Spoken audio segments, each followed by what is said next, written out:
அந்தந்த சீசனில் நான் அந்தந்த சீசனில் என்ன பழம் கிடைக்குதோ நல்லா சாப்பிட்ணும். அந்த சீசனோடு சாப்பிட்ணும். மாம்பழம்னா அதுக்குன்னு ஒரு சீசன் இருக்குது. அந்த சீசனில் நல்ல போதுங்கிற அளவுக்கு மாம்பழம் சாப்பிட்ருங்க.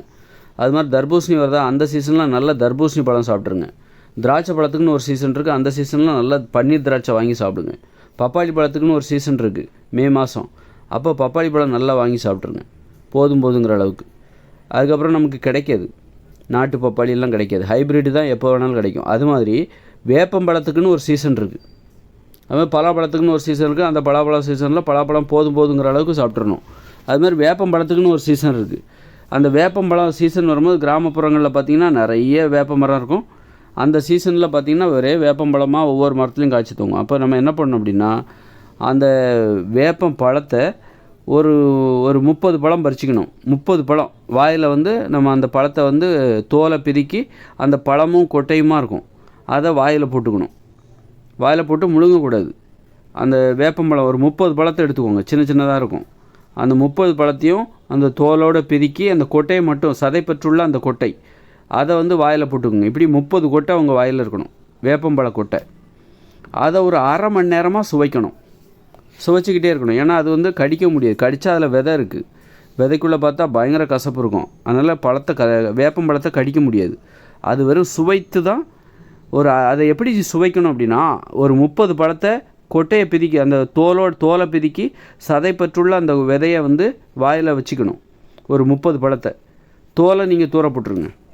வேப்பம்பழ தோலை தூர போட்டு அந்த கொட்டையை சதை பற்றுள்ள அந்த இனிப்பு நிறைந்த சதை பற்றுள்ள அந்த கொட்டை வாயில் இருக்கணும்.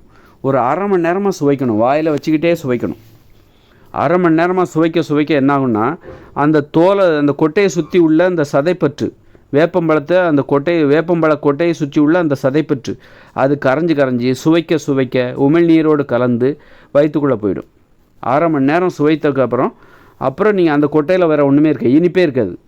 அந்த கொட்டையில் சதைப்பற்று இருக்காது. எல்லாத்தையும் நீங்கள் சுவைத்து அந்த உமிழ்நீரோடு கலந்து வயிற்றுக்குள்ளே போயிருக்கும். நீங்கள் அப்புறம் இனிப்பே இருக்காது, வெறும் கொட்டை தான் இருக்கும். அப்புறம் இந்த கொட்டையை நீங்கள் வெளியே துப்பிடணும். அரை மணி நேரமாக வாயில் வச்சுருக்கணும். இதுதான் வேறு எந்த ஒரு பழத்தையும் நீங்கள் இப்படி சாப்பிடவே முடியாது. வேப்பம்பழத்தை மட்டும் தான் இப்படி சாப்பிட முடியும்.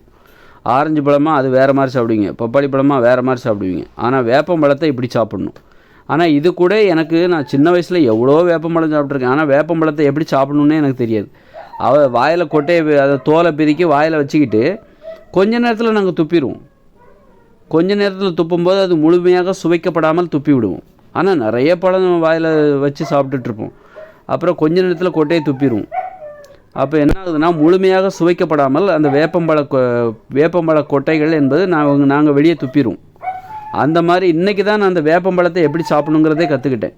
என்னுடைய 44 வயசில் கற்றுக்குறேன். ஆனால் சின்ன வயசில் எவ்வளோ பழம் சாப்பிட்ருக்கேன். ஆனால் எப்படி சாப்பிடணுன்னு யாருக்குமே தெரியாது. ஒரு வேப்பம்பழத்தை எப்படி சாப்பிடணுன்னே யாருக்குமே தெரியாது. இன்றைக்கி நான் அதை கண்டுபிடிச்சேன். ஒரு 30 பழம், அதை 30 பழத்தை வாயில் வச்சுக்கோங்க. அல்லது ஒரு 20 பழம், 20-25 பழம், அதை தோலை பிதுக்கி உள்ளே இருக்கிற அந்த கொட்டையோடு சேர்ந்த சதை பகுதி அது வாய்க்குள்ளே வச்சுக்கணும். வாய்க்குள்ளே வச்சுக்கிட்டு ஒரு அரை மணி நேரமாக சுவைக்கணும். அரை மணி நேரமாக அந்த கொட்டையை சுவைத்து அந்த கொட்டையை சுற்றி உள்ள சதைப்பற்று அதை நாம் விழுங்கி விட வேண்டும். கொஞ்சமாக விழுங்கி கடைசியில் என்ன ஆகும்னா, வெறும் விதை தான் இருக்கும். அந்த விதை தான் இருக்கும், இனிப்புங்கிறது அதுக்கப்புறம் இருக்காது. நமக்கே தெரியும். இதுக்கு மேலே நம்ம வாயில் வச்சுருக்க வேண்டிய அவசியம் இல்லை. அதை சுவைக்க இனிப்பாக இருக்கும். அந்த இனிப்பு எல்லாம் அந்த கொட்டையை சுற்றி உள்ள சதைப்பற்று அந்த பகுதியெல்லாம் கரைஞ்சி வயிற்றுக்குள்ளே போயிட்டே இருக்கும். போயிட்டு கடைசியில் கொட்டை மட்டும்தான் இருக்கும். அதுக்கப்புறம் அரை மணி நேரம் 3/4 மணி நேரம் கழிச்சு தான் அந்த கொட்டையை வெளியே துப்பணும். எல்லா கொட்டையும் வெளியே துப்பிடலாம். அதுக்கப்புறம் வாயில் இருக்க வேண்டிய அவசியம் இல்லை. இப்படித்தான் இந்த பறவைகள்லாம் சாப்பிடும். பறவைகள் வேப்பம்பழத்தை இப்படி தான் சாப்பிடும். அப்போது மனிதர்களுக்கு அது தெரியாது. அப்போது நான் அந்த விஷயத்தை நான் இப்போ தான் கண்டுபிடிச்சேன், வேப்பம்பழத்தை எப்படி சாப்பிட்ணும் அப்படின்ட்டு.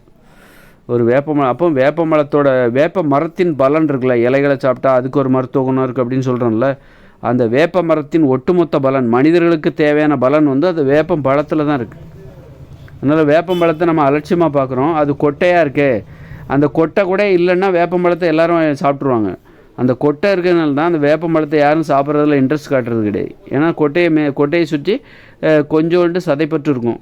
அதுவும் ரொம்ப நேரம் இந்த மாதிரி சுவைக்கணும். அரை மணி நேரம் பொறுமையாக சுவைச்சிட்டு அப்போ முழுவதுமாக சுவைத்து அந்த கொட்டையை சுற்றியுள்ள சதைப்பகுதி முற்றிலும் கரைந்து அந்த கொட்டை மட்டும் இருக்கும். அதை தான் வெளியே துப்பணும். ஒரு அரை மணி நேரமாக வாயில் வச்சுருக்கணும்.